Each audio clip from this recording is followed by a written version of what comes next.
Mari kita berdoa. Bapa Surgawi, Bapa yang kami sembah dalam nama anak-Mu Tuhan Yesus, sungguh kami sangat bersyukur berterima kasih kepadamu Bapa untuk segala kasih kebaikan kemurahan Tuhan yang masih Tuhan nyatakan kepada kami sampai dengan pagi hari ini, di mana kami boleh tidur dengan tenang, bangun dengan selamat pada pagi hari ini tanpa kekurangan suatu apapun. Itu semua karena kasih kebaikan kemurahan Tuhan. Sebelum kami mulai aktivitas kami, izinkan kami terlebih dahulu untuk bersekutu dengan Tuhan, berdoa, memuji muliakan nama Tuhan, dan mendengarkan kebenaran firman Tuhan melalui channel YouTube ini. Berbicara bagi kami Tuhan, nyatakan kuasa-Mu, nyatakan isi hati-Mu, karena kami telah siap untuk mendengarkan kebenaran firman Tuhan. Dalam nama Yesus kami sudah berdoa dan mengucap syukur. Amin. Shalom ibu bapak saudara terkasih dalam nama Tuhan kita Yesus. Semangat pagi. Bertemu kembali di channel Rionando Butar-Butar dalam khotbah 5 menit aja toko 5 untuk renungan harian. Renungan pada hari ini saya ambil dari kitab Amsal pasal yang ke-10 ayat yang ke-19. Demikian kesaksian firman Tuhan. Di dalam banyak bicara pasti ada pelanggaran, tetapi siapa yang menahan bibirnya berakal budi. Hati-hati dalam berbicara. Ibu bapak saudara terkasih dalam nama Tuhan kita Yesus, kita pasti pernah mendengar ungkapan lama yang berkata, mulutmu harimaumu. Bagaimana ketika kita berkata-kata, kita sering atau bisa saja berpotensi untuk terpeleset.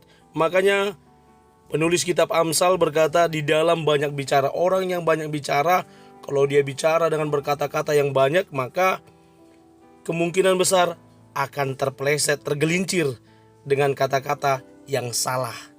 Survei membuktikan dari sebuah penelitian, kalau seorang laki-laki itu berbicara dalam satu hari itu kurang lebih 7.000 kata.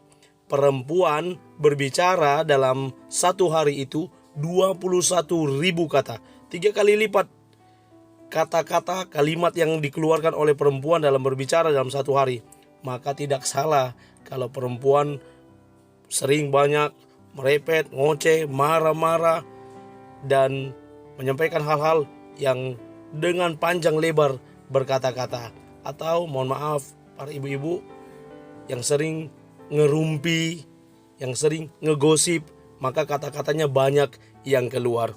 Ibu bapak saudara terkasih dalam nama Tuhan kita Yesus, ketika penulis Amsal ini mengingatkan orang-orang yang mendengar kata-kata bijak yang disampaikan, bagaimana di dalam banyak bicara pasti ada pelanggaran, tetapi siapa yang menahan bibirnya berakal budi. Siapa yang menahan bibirnya berakal budi.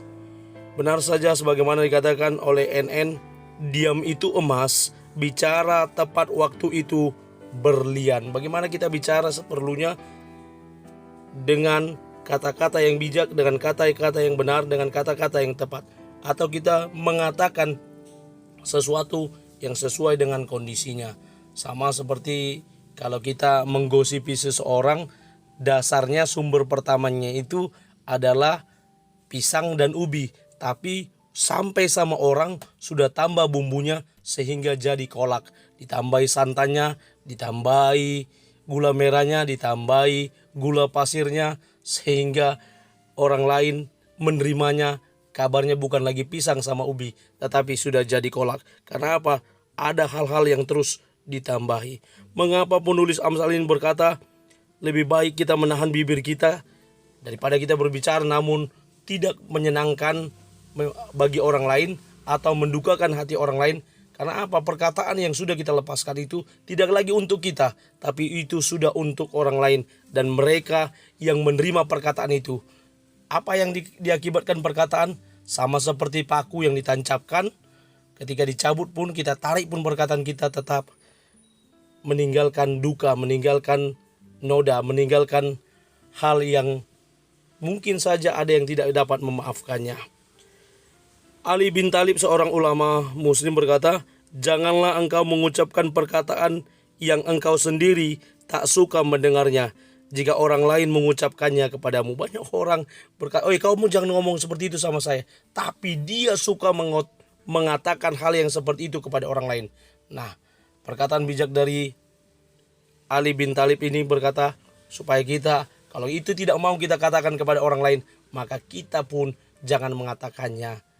Ibu bapak saudara, mari kita belajar hari ini untuk berhati-hati menggunakan lisan kita, menggunakan kata-kata kita.